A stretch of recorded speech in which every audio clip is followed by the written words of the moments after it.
throughout the early 2000s, we had a hell of a lot of British horror movies that were continuously released, but how much of them have you actually seen?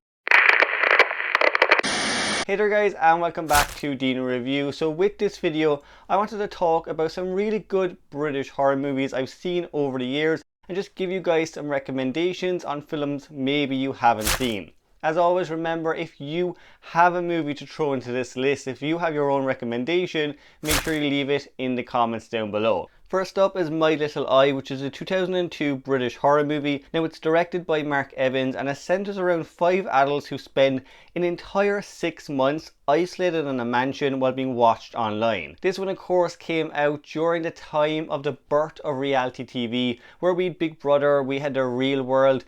Not a lot going on at the time and no clear vision of where reality TV was about to go. But what I like about this movie is of course just the whole concept around it. You have 5 people who agreed to spend 6 months in a mansion not knowing anything about what they're going to be doing. The movie, it is definitely a slow burn. It's a strange movie for sure at times, but it always has this really eerie and just ominous feeling to it. We follow these 5 strangers as they get to know each other, but slowly begin to question who is actually watching them online. What is this reality TV show that they had signed up to? In particular, what I like about this movie is that they're actually being watched on the internet. With reality TV, particularly at that time, a lot of it was done on TV and the internet was really only just kicking off. So there is just something quite strange and terrifying about this concept at the time of being watched online. With today and social media, we're a lot more connected, so if something is happening on the internet, everyone pretty much finds out about it. With this movie, they look into the darker corners of the internet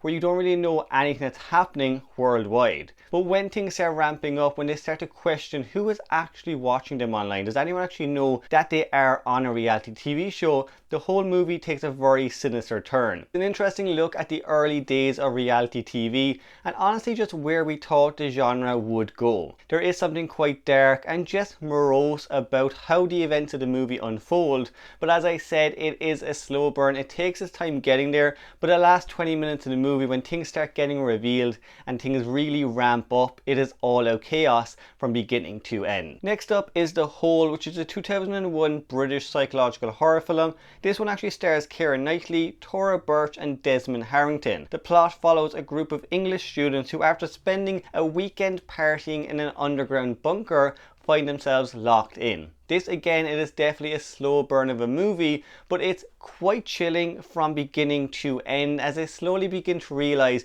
they're not going to find a way out. The characters are also quite chilling, each in their own way, and they kind of get worse and worse as the movie goes on. As they kind of realize that they are really up shit's creek in the movie, they slowly start to turn on each other. Tora Birch in particular is the main character in the movie and she gives a brilliant performance that not a lot of people talk enough about. Just seeing her kind of dark turn throughout the entire movie is something to watch. As well as that, we have a whole detective storyline where they are trying to figure out what happened to these kids in the future. The ending of the movie has a huge twist that honestly I didn't see coming, and it is a wow moment. This one, it's incredibly dark, it's quite twisted at times, but it's a great movie that again doesn't get enough love. Another one I would recommend is Creep from 2004. If I could describe a terrifying, perfect horror movie, this would be it. The movie itself, for me anyway, is perfect. I absolutely love the plot of this movie. Ever since I saw An American Werewolf in London and we get that great underground station scene, I've always been interested in seeing a horror movie in that location. But we also have really sinister experiments. We have a killer who's genuinely kept in the darkness for most of the movie, but even when he is revealed, he is 10 times worse. The movie, it's dark, it's very gritty and it's very gory, and it never lets you go. The movie is constantly on you throughout the entire film and we're constantly hoping this character survives the night. It is a very balls to the walls movie. It has a lot of tension filled scenes, there's a lot of suspense, but as well as that, there's a lot of gore. It pretty much has everything you'd want in a horror movie. This one for me doesn't get talked about enough. I thought it was a really interesting plot and honestly a great horror villain who could have had a lot more sequels. Next is Long Time Dead, which is a 2002 British horror movie that centers around a group of college kids who summon a jinn demon after playing around with a Ouija board. This one, it isn't the smartest horror movie out there and it's a very by the numbers supernatural horror film, but it is British based and it's a fun film overall. It has a lot of really creative, inventive deaths. Again, it's not the best one out there, but if you like that kind of supernatural horror movie and you want to see a British alternative, it's a fun one to watch. There's also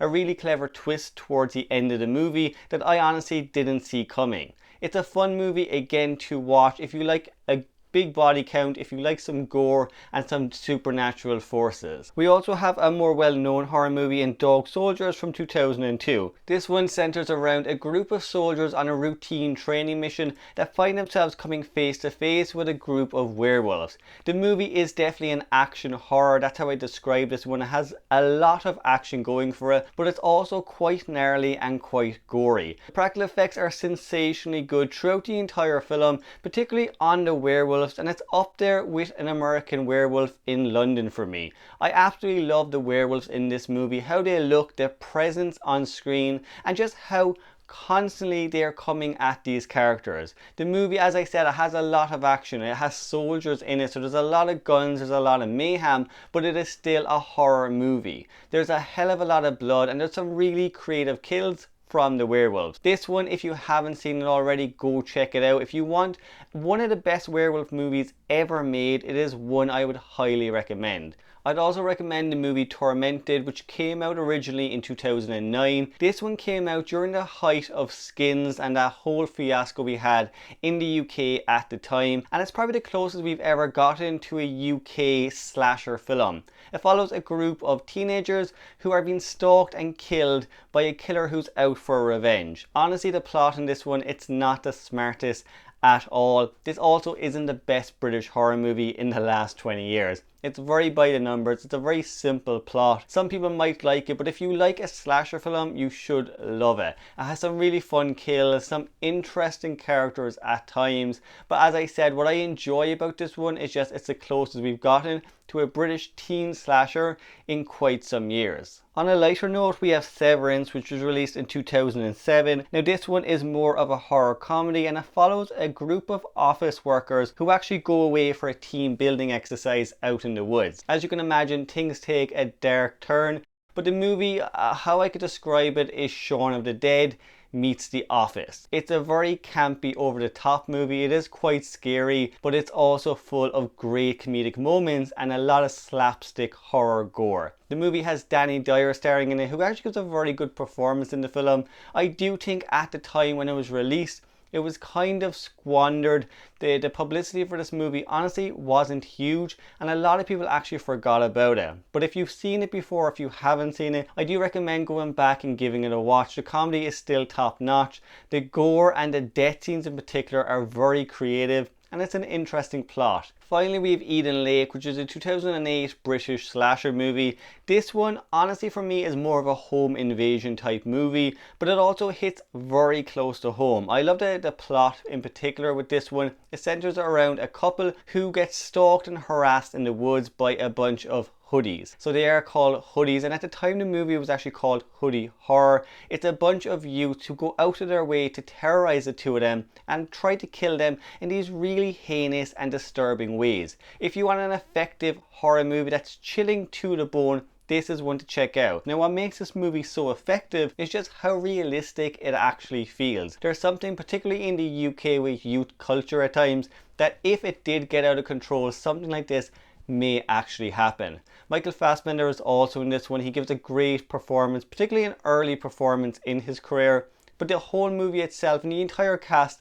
make the film. There is something really sinister and eerie throughout the entire movie, and if you like movies like The Strangers, this is one to check out. It is at its essence a home invasion movie, but it goes one step further. It has a really interesting subject matter, but also terrifying villain. The movie, it's grisly at times, it's dark at times, but for me, the best way I can describe it is it's unsettling. It reminded me particularly of The Last House on the Left. That's probably the closest I could give you to describe just how terrifying and dark this movie actually is. But guys, they are just some British horror movies I personally would recommend you go check out. As I said, they're not the best British British horror out there, but they're definitely movies that deserve a second watch. Remember guys, as well as that, if you have some horror movies, particularly British horror movies released in the 2000s that you would recommend, leave it in the comments down below. And if you want to see more videos like this one, you can click any of those links down below, and I will see you guys in the next one.